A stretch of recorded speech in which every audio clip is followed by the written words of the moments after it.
இது மேகராக குறிஞ்சி என்ற பண்ணில் அருளி செய்யப்பட்டது. இந்த பண்ணுக்கு ஒரு சிறப்பு உண்டு.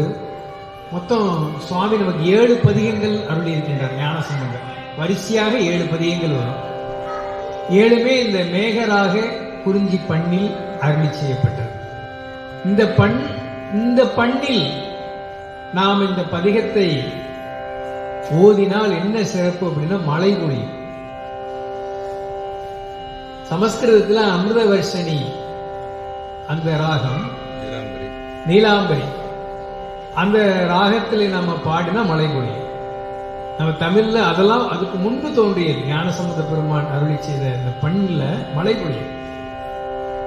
அத்தகைய சிறப்புமிக்க பதிகங்கள், பொருள் ஆழமிக்க பதிகங்கள், இறைவனுடைய அந்த திருவுருவ திருமேனியை நம் நெஞ்சில் ஆழமாக பதிக்க செய்யக்கூடிய, தியானம் செய்ய நமக்கு உதவக்கூடிய பதிகங்கள்.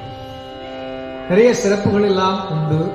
வழக்கம் போல ஞானசம்பந்த பெருமான் தன் கண்ணால் கண்டதை அப்படியே பதிவு செய்வார். அந்த இயற்கைகள்